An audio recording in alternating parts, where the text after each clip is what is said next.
She pulled away from my embrace like it scalded her. No warning, no smile to ease it. Just a sharp step backward at the kitchen counter in our Manhattan apartment. Don't smother me. She rinsed her mug like it owed her money and left the water streaming. I twisted the faucet closed with one motion. Smother you? I'm saying good morning. Yeah, well, I'm not interested. She snatched her purse. Hectic schedule. Then communicate that, I told her. Don't react like I'm radioactive. She didn't respond. The door clicked shut behind her like punctuation ending a brief statement. If I'd realized where this was heading, I would have begun changing the parameters sooner, but I adapted quickly. I texted mid-morning, dinner at 6, crying, I'm making steak. Maybe, she typed. I've got an obligation after the office. What obligation? Just something. That evening, she consumed food while standing, fork tapping the ceramic. When I moved toward her shoulder, she recoiled like I was a stranger on the subway. What's happening with you? I asked. Nothing. I'm exhausted. Of me or of dinner? She sighed heavily. You're being excessive. No, I said, measured. I'm being your lieutenant husband and questioning why you behave like I'm trespassing. Please don't begin. I carried my dish to the basin. Then provide me something authentic. I'm not speculating. I'm not participating in that routine. She folded her arms. Can we not, Vincent? I said, I'm drained. Understood, I answered. Then I'll simplify this. You don't desire conversation. You don't desire contact. But you still appreciate my time, my contribution, my home. I won't execute the partial arrangement. If you're disengaged emotionally, articulate it. If you're committed, demonstrate it. Her expression hardened. You're impossible. Not complicated, I said. I'm respectful until respect isn't reciprocated. She abandoned the dish on the surface and ascended the stairs. I cleaned it. I don't retire angry. I retire with observations. First observation. Distance isn't temperament, it's communication. The following morning, I established the calendar on the refrigerator with a dry erase marker. 2 columns. Her commitments. My commitments. No ambiguous territory. When she descended, I indicated the magnet. New framework. She scowled. What am I, a teenager? No, I said. 2 adults with obligations. Mark what you require from me. Document what's yours. If it's blank, I don't presume anything. I'm not waiting for phantoms. That's controlling, she muttered. It's the opposite, I told her. It's transparency. You desire my time? Claim it. You don't. I won't pursue. She grabbed her phone. New passcode. She positioned it so I couldn't observe. That was recent, too. You're genuinely executing this? She asked. I already have. I tossed the capped marker her direction. She allowed it to bounce off her palm onto the counter and departed. On her column of the board, the squares remained vacant. Friday at noon, Derek from the repair facility slid onto the chair across from me at the bistro. He's our senior technician. Intelligent, dependable, communicates in brief sentences like me. You resemble a man who didn't rest, he said, appropriating a fry. I rested. My residents didn't. He smirked. Trouble? Static, I said. Abrupt static. He nodded like he'd witnessed that tempest previously. My phone vibrated. A text from her. Cancel dinner. Pilates runs late. I typed back, copy. Don't anticipate me either. And positioned the phone face down. Derek indicated it. You solid? I'm adjusting. I sipped coffee. New protocols? What protocols? Independent calendars. Independent headspace. If someone withdraws from connection, I withdraw from being available. I'll be at the fitness center, then the garage. She can determine her situation. He gave me that partial smile. Sounds mature. First instance for everything. I settled the check. On the route out, I stopped by the financial institution. Joint account remains for the mortgage and utilities. Everything else transfers. I established autopay with a limit and transferred my direct deposit to a new account she couldn't access. That's not retaliation. That's oxygen mask first. At the residence, she indicated the whiteboard like it offended her. You're genuinely serious, completely. Mark what you desire or don't. I'll complete mine. You don't need to broadcast your fitness schedule. It's not for you, I replied. It's for me. I'm finished waiting in spaces you don't occupy. That evening, she arrived after 10:09. No call, no text.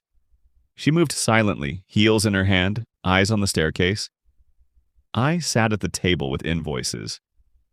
You could acknowledge me, I told the paperwork. She hesitated. I didn't want to disturb you. Attempt me, I said. She shrugged and continued.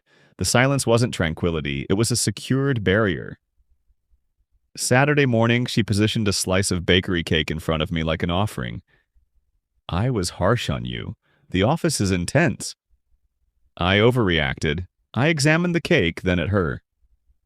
Noted. I'll attempt to improve. She added like the phrase tasted foreign. Let's reset. I'm acceptable with resetting, I told her. Reset indicates actions modify. You placing something on the board? She touched the marker, then positioned it down. I'll observe how the week appears. Naturally, I consumed a bite of cake. It was excessively sweet. She leaned in for a brief embrace, quick and cautious. I allowed it to occur and didn't pursue it with anything.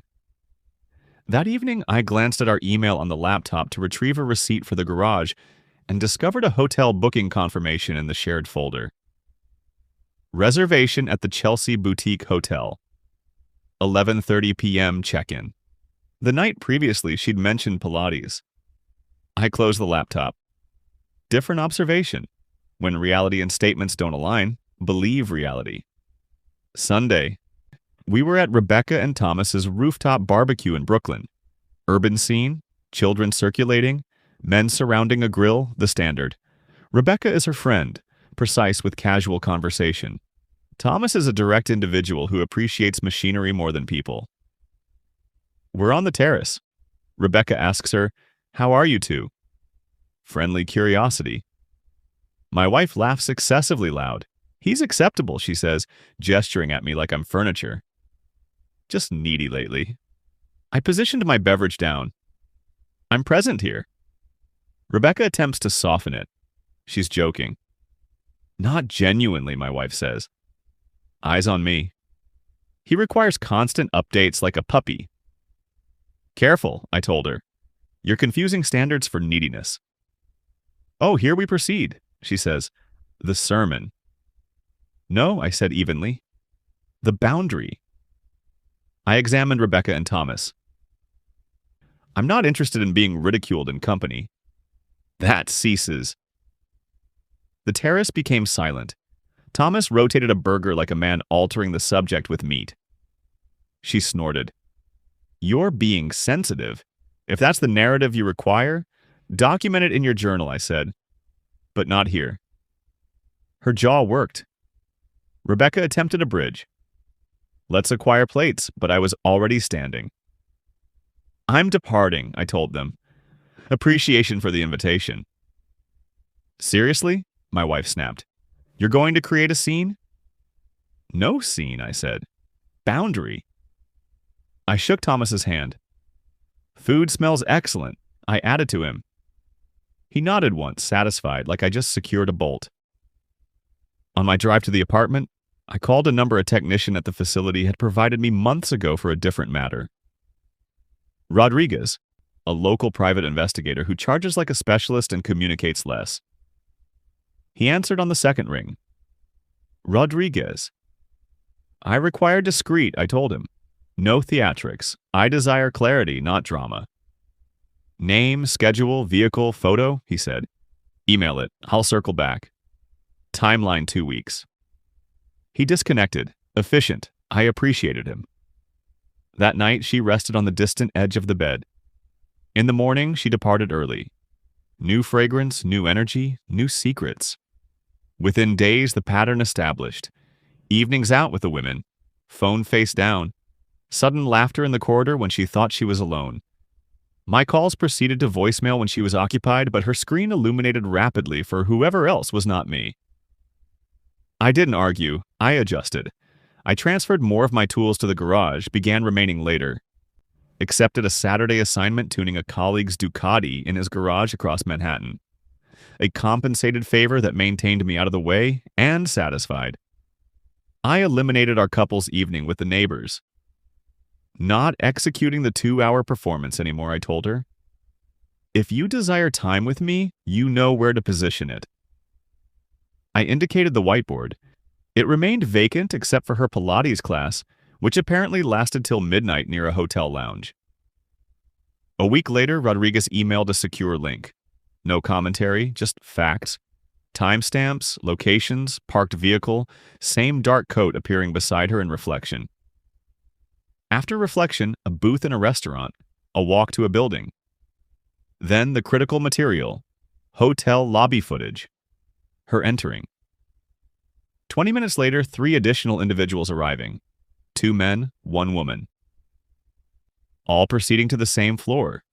Window with multiple silhouettes. Movement that wasn't conversation. The world turning its head, but I couldn't.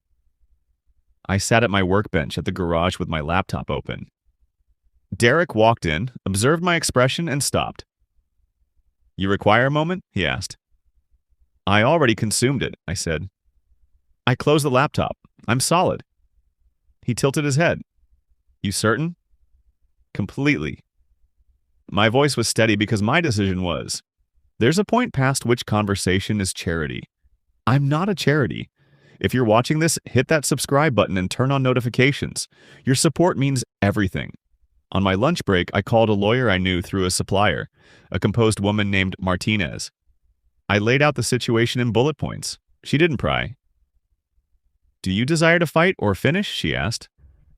"Finish," I answered. Simple, clean. I desire my apartment, my tools, my accounts. She can retain her vehicle. No arguments, no speeches. "You prepared?" Martinez asked. "Paperwork is paperwork. People are people." "I'm prepared," I told her. "I'm not executing a round table." We met the following day. I signed what I needed to sign. I transferred the remainder of my money to the secure account we discussed. I modified the password on the home Wi-Fi and shut off access to a few services she never used but appreciated to display on the television in the living space as if she'd selected them. She'd notice later and think it was a malfunction. I wasn't being petty. I was separating the electrical circuits before a fire. The following evening, she walked in at 9 wine with a tone softened by caution, like she could detect the distance and didn't appreciate the draft. She positioned a paper bag on the counter. "I acquired your favorite sushi," she said. "Figured you didn't feel like cooking." "Appreciation," I replied, pulling the container out. "Position it on the board if you desire to consume with me." She glanced at the whiteboard and back. "You still on that?" "For a while," I told her. "It helps." She stepped closer, hand brushing my arm. "I know I've been distant. The office is chaotic. I arrive and can barely think. I don't desire to fight." "No fight here," I said. "Just clarity." "Maybe we should escape this weekend," she offered. "Small location by the coast, reset, no phones." Tempting, I picked up a fork. "I'm occupied Friday. Training the new technician at the garage, then heading to Thomas's facility. You're welcome to schedule Saturday." She smiled excessively rapidly. "I'll handle Saturday then." "I'll plan something exceptional." "That would be recent," I said lightly. She pretended not to hear. Illusion of modification. Choreographed sweetness. Significant promises. Zero substance. Friday night, I secured the garage late and drove to the apartment. The residence was dark. At 10, I texted, "You solid?" She replied at midnight. Crashing at Rebecca's. "Significant day tomorrow. Copy," I typed. I positioned my phone upside down and rested. Saturday at noon, she breezed in with a candle and a new sweater bag from a boutique. "Surprise," she smiled. Let's execute lunch. Then I reserved massages. Cancel it, I said. I was positioning drill bits back in their case. I've got things arranged. You didn't position anything on the board. She blinked. I just said. You said surprise. I don't operate like that anymore. I told you my Friday. You spent it elsewhere. I match energy now. Wow, she said. All frost melting to steam. You're being petty. I'm being clear, I answered. You make plans with me. You establish them with me. You make plans without me. Enjoy them without me. She stared, calculating. Then the smile again. Okay, tonight then. I'll cook. We'll talk. We'll iron this out. Position it on the board, I repeated. She documented dinner in large letters like a billboard. At 6, she texted from the corridor. Running behind. Don't wait. At 11:15, a vehicle idled outside. She arrived smelling like a different space. I was on the couch scrolling through torque specs. You missed your own dinner, I told the couch. She positioned her heels by the entrance.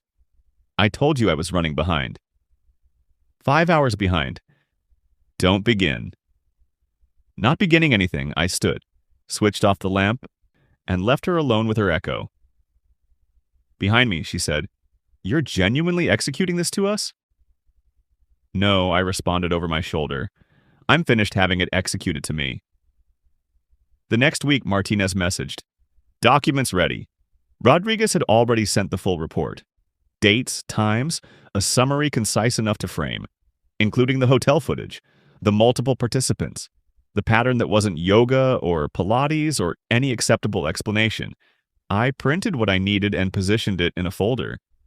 I scheduled a locksmith for Monday morning and set the spare key my colleague had provided me on my truck's visor. A small habit when it's time to execute without second guessing. I wasn't creating a scene. I was changing the locks on an empty store. Monday, after an early assignment, I proceeded to the apartment. The residence was silent. Her vehicle wasn't in the parking structure. I positioned the folder on the entry table and made coffee. My phone vibrated. It was her. Finally, at 4:15. Traffic, she texted. I'll be late to dinner. I typed, Where are you? 3 dots. Then, I'm not your property and don't owe you updates. I'll be late. Don't call, don't wait. I read it twice. Then I laughed once, not loud, just authentic. The irony documented itself. I poured the coffee down the drain, carried an empty set of boxes to the closet, and began working. Clothes, heels, the framed prints she'd insisted on and never hung, the tote full of skincare items, the tray of jewelry. I packed logically, labeled the boxes, stacked them by the entrance. I transferred the makeup mirror she swore was sacred. I positioned aside a small envelope for her personal papers and a new sweater she hadn't even unbagged yet. Practical, precise, no theater. Call from Martinez. Everything ready? Everything, I said. Remember, you don't need to explain, she reminded. I have no interest in explaining. I disconnected. I modified the code on the front lock, left the envelope with the papers on top of the boxes, and stepped outside. The evening was silent in that urban way, traffic humming, a siren somewhere making its point. I captured a picture of the stack in case someone desires to argue about property later, then texted her. I'm not your husband anymore. Do not return. I positioned the phone on Do Not Disturb and transported it to the garage. I activated the radio low and tuned a carburetor 3 blocks away in my head. It didn't consume long. Headlights washed across the driveway. She attempted the code, then the handle, then the knocking. Vincent, she shouted, open up. I allowed the knock to occur. Is this serious? She yelled. You're being insane. Silence from me. Keys rattled in the lock that no longer cared. A pause. The envelope rustled. More knocking, faster. So that's it? You'll just end this? Her voice ascended high on the last word like she'd never considered it. That was the answer. She retained the comfort. She thought I'd continue compensating for it. I sat on the garage stool and allowed the minutes to pass. She finally said, low and almost surprised, "And that's it. You're just going to divorce me." She retained the question suspended in the air like a jacket on a nail. I didn't reply. At some point, the knocking ceased. The headlights departed. I heard a neighbor's entrance creak and shut. The following day, she attempted calls, then texts, then long emails with multiple paragraphs that began friendly and turned sharp and back again. I didn't open a single one. I forwarded what mattered to Martinez so she could file what needed filing. Rodriguez sent a final invoice.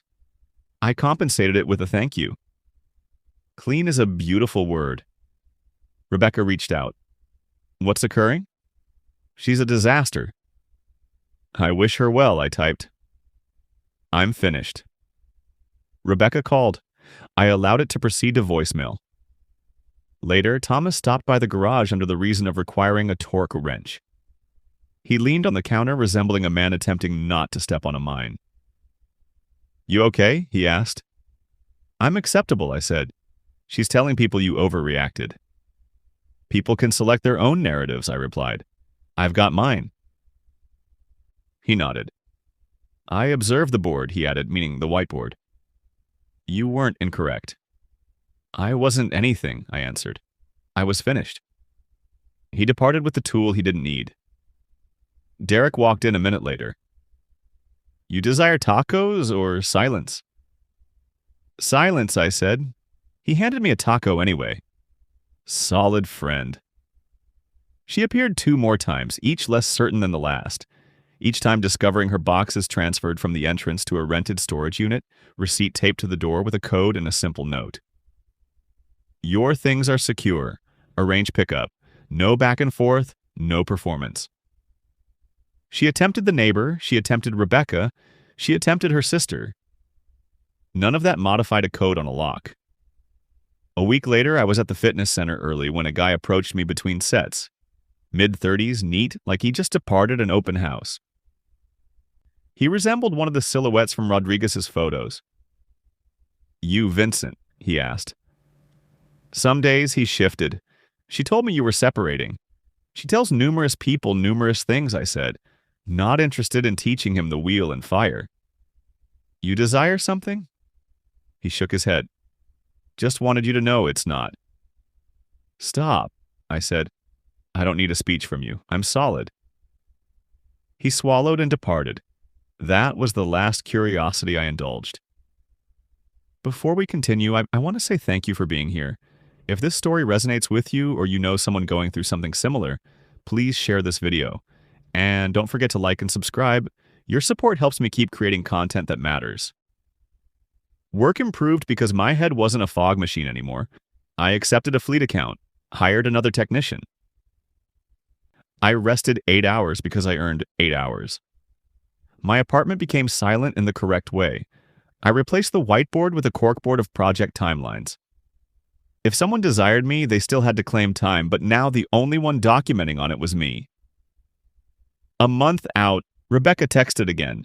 She transferred in with a friend, says things are difficult. She desires to talk. "I don't," I typed back. "That's the whole point.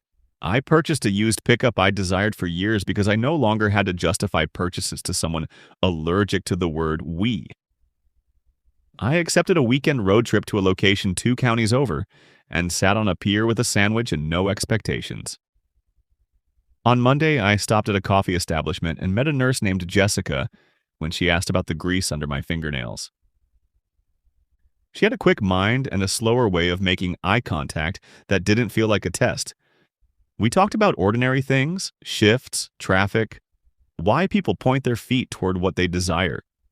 We didn't make promises. We penciled in lunch for next week and both appeared on time, which in my experience counts as intimacy. Some nights I still thought about the apartment before it turned into a hotel with a host who despised her own guest. That passed. Distance works when you respect it. What didn't pass was my standard. If respect departs, I depart. I used to think affection could carry disrespect on its back. It can't. It breaks under that weight. 3 months later, I observed my ex by accident at a grocery store. She was on the phone, expression tight, telling someone she'd call the landlord about a leak. She didn't observe me. I turned my cart down another aisle not out of fear, but because I had nothing to add. People attempt to drag you back into narratives you finished. You don't owe them a chapter. Derek and I sat on the tailgate behind the garage the following Friday, consuming from paper baskets as the sun hit the corrugated metal like a drum. "You're lighter," he said. "I am," I replied. "Clarity weighs less than hope." He grunted. "You miss her." "I miss who I thought she was," I said, "but that woman didn't live in my apartment." He nodded. "You executed it clean. It's the only way it stays finished." Jessica texted, "Dinner tonight?" "Yes," I typed. 7 how? My location. I'll cook. Simple. At 7, she arrived with a small plant as a joke. "For your very organized kitchen," she smiled. We consumed on the back terrace. We talked about nothing important, and exactly that. She didn't crowd. She didn't vanish. She positioned her phone face up and forgot about it, which told me everything. Later, I rinsed plates while she dried. She examined the corkboard in the quarter and indicated, "You operate a tight ship." "I don't appreciate drifting," I said. "Same," she smiled. "Tell me if I ever execute." "I will." That was it. No speeches, no titles, just two adults not wasting each other's time.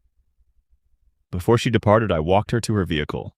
She embraced me like a grown woman embraces a man she respects. Brief, warm, no angle. "Call me when you're available," she said. "I will," I told her, "and I'll mean it." After she drove off, I proceeded back inside and sat at the table. The apartment was silent. I appreciate the sound. People think endings have to be loud to count. They don't. They're just choices that stick.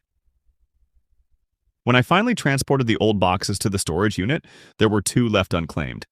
I left a final note at the desk with her name and the code, then told the clerk to schedule a donation pickup within the week if no one arrived.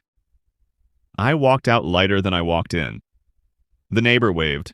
Thomas stopped by later with a 6-pack and said, "New vehicle build this weekend." "Saturday," I said. 8 Wanker a.m. "Bring the coffee." "I'll bring the coffee," he grinned. I rested easy, not from winning anything, from not participating.